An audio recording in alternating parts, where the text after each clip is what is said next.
जय गुरुदेव, जय महाकाली। आप सभी साधकों का जय महाकाली ज्योतिष केंद्र के आपके अपने इस चैनल पर स्वागत है।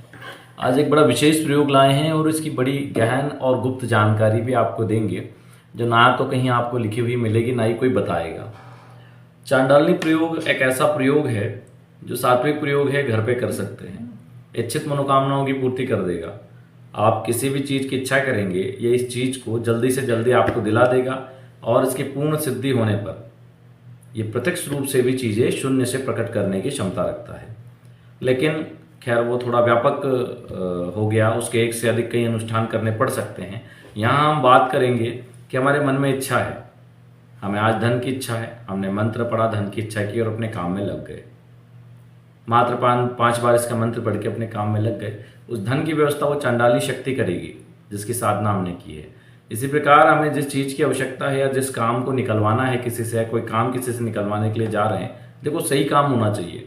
धोखाधड़ी में प्रयोग करोगे तो चांडाली प्रयोग बर्बाद कर देगी, चांडाल की तरह हालत कर देगी तुम्हारी।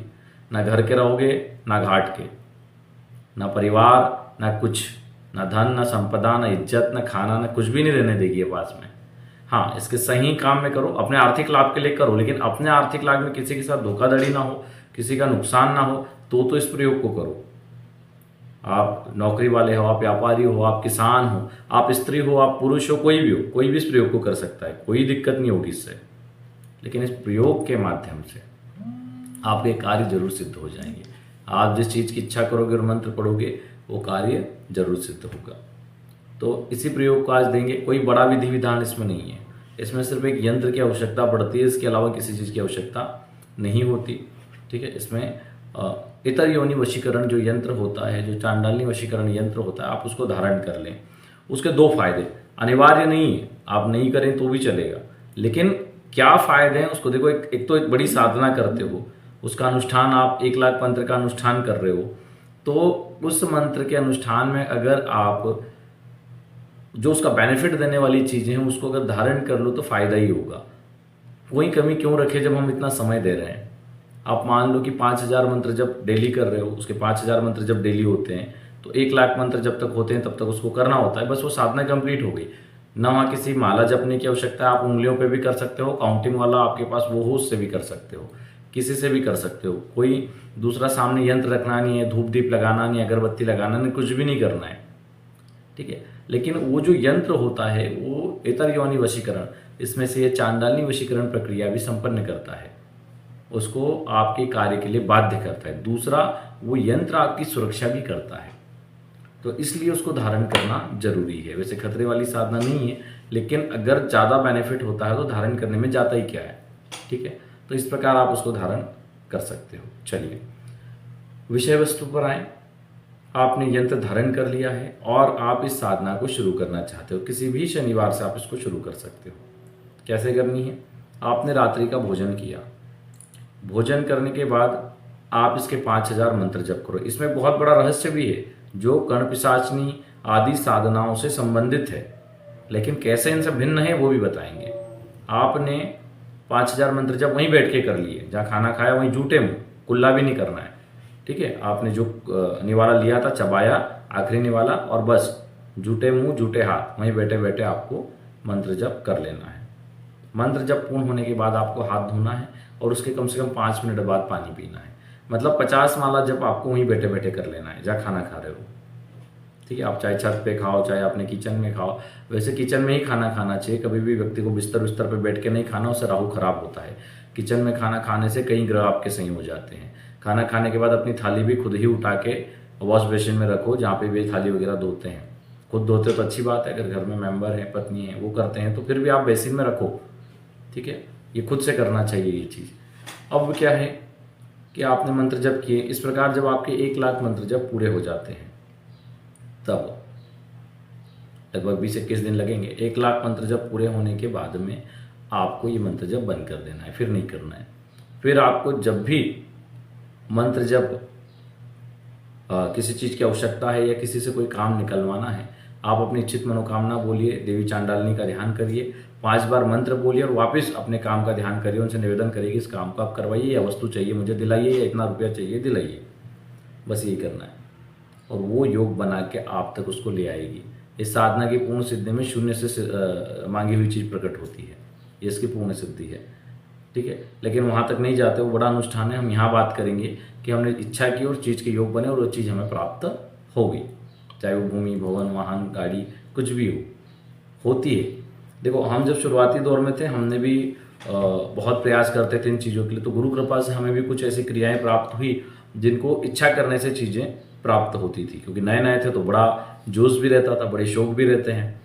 तो पहले उन साधनाओं को अच्छे से कंप्लीट किया।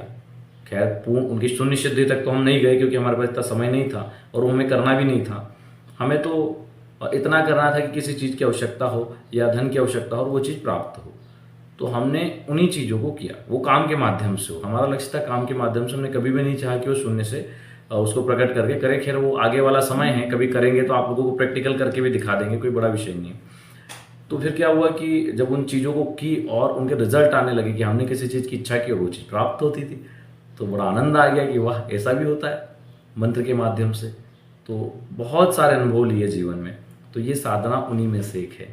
ठीक है, सात्विक है, स्त्री पुरुष कोई भी कर सकता है। मतलब ज़्यादा लोग जो परेशान हैं उनको करना ही चाहिए, लेकिन ऐसी किसी भी साधना को करने के साथ साथ आपको कम से कम 5-6 लक्ष्मी अनुष्ठान पहले कर लेने चाहिए। श्री सूक्त, लघु हवन हर शुक्रवार करना चाहिए, क्योंकि ज़्यादातर जो समस्या है वो धन से जुड़ी हुई है। आप वही चीज़ें मांगोगे, लेकिन भाग्य में लक्ष्मी नहीं है तो उसको पूरी करने में देर लग जाएगी। लेकिन आप लगातार लक्ष्मी जी के अनुष्ठान कर रहे हो, महालक्ष्मी संबंधित साधनाएं करते रहते हो, श्री सूक्त, लघु हवन हर शुक्रवार घर पर करते रहते हो, तो उसमें देर नहीं लगेगी, वो आपके काम फटाफट होंगे। जैसे अघोर लक्ष्मी प्रयोग करते हैं, उसमें मांगते हैं, तो जिन लोगों ने पहले लक्ष्मी प्रयोग कर रखे हैं उनको चीज़ें जल्दी मिल जाती है।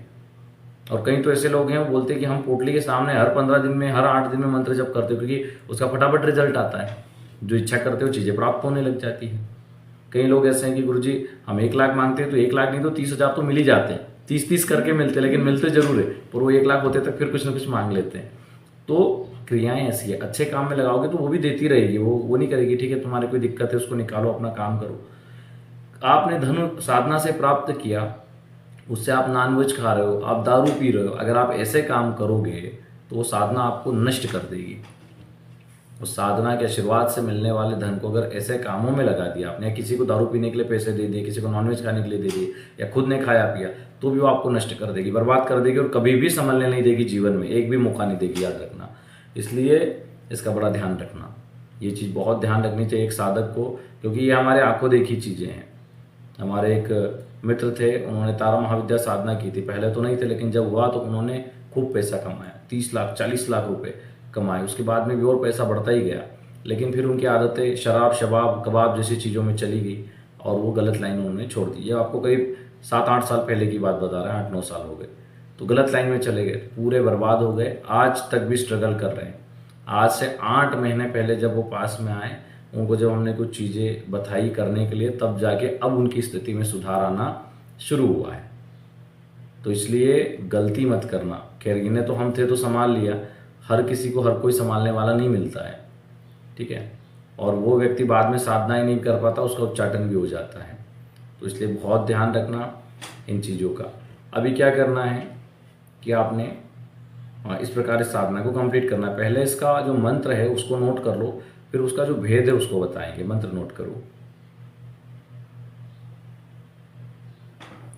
ओम नमः उच्छिष्ट चांडालिनी वागवादिनी राजमोहिनी प्रजामोहिनी स्त्रीमोहिनी आन आत येवे वायु वायु उच्छिष्ट चांडालिनी सत्यवादिनी की शक्ति कुरु स्वाहा।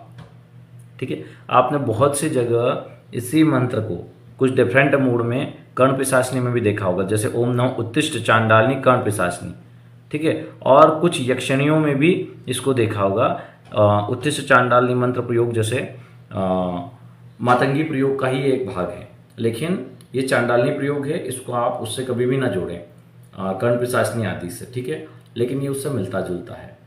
ऐसे एक और भेद है, हम आपको भी बताते हैं। मंत्रों के बड़े भेद होते हैं।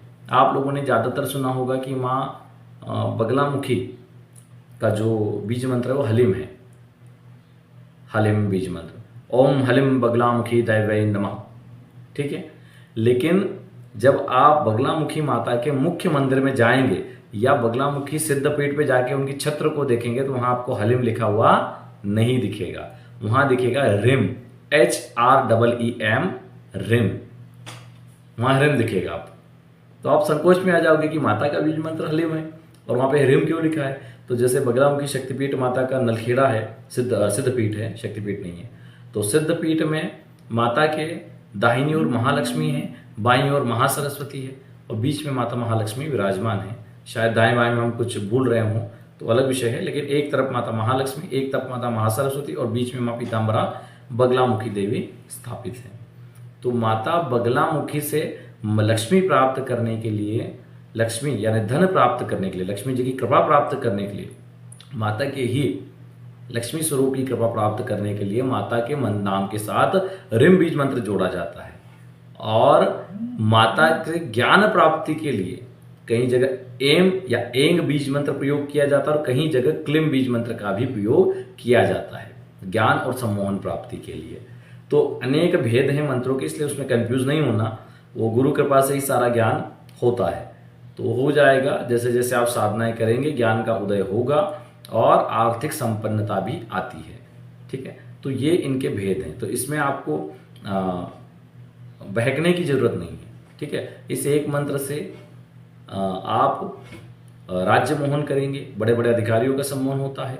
ठीक है, सभा सम्मोहन करेंगे, जहां बैठेंगे वहां आपका सम्मोहन फैलेगा, स्त्री सम्मोहन होता है और इसके साथ में इच्छित मनोकामनाओं की पूर्ति होती है। देखो, इन चीज़ों को कहाँ प्रयुक्त नहीं करना चाहिए। बहुत से गधों के फोन आते हैं हमारे पास, गधे कहते हैं उनको, कि शादीशुदा होने के बाद भी उन लोगों को कहीं और वशीकरण करना है। यहाँ तक कि लेडीज़ों के भी फोन आते हैं, उन्हें कहते शर्म नहीं आती, फिर हम बहुत बुरे से डांट देते तो मुंह इतना सा बना के फोन काट देते हैं।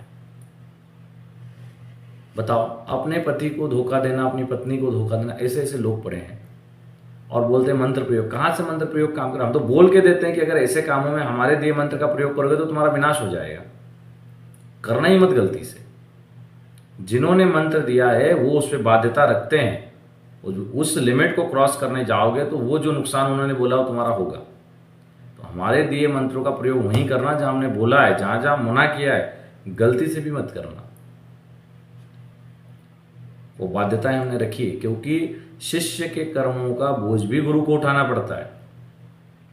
इसलिए हमने आज तक अपना एक भी शिष्य नहीं बनाया। जिस दिन बनाएंगे योग्य देख के ही बनाएंगे, हजारों बनने को तैयार है, रोज फोन आते हैं, लेकिन जिस दिन बनाएंगे योग्य व्यक्ति को बनाएंगे, जिसके कर्मों के नहीं, जिसके अच्छे कर्मों से हमें भी प्रसन्नता हो। नहीं तो किसी स्वार्थी को बना के उसके कर्मों का बोझ हम क्यों ढोएं। तो खैर, जब होगा, आश्रम हो जाएगा, उसके बाद में समझेंगे उस चीज़ को। और जल्दी ही आश्रम से संबंधित वीडियो भी देंगे, जहाँ पर आश्रम का काम शुरू होने वाला है, वो भी जानकारी आपको देंगे। चलिए, आज के लिए इतना ही। जय गुरुदेव, जय महाकाली।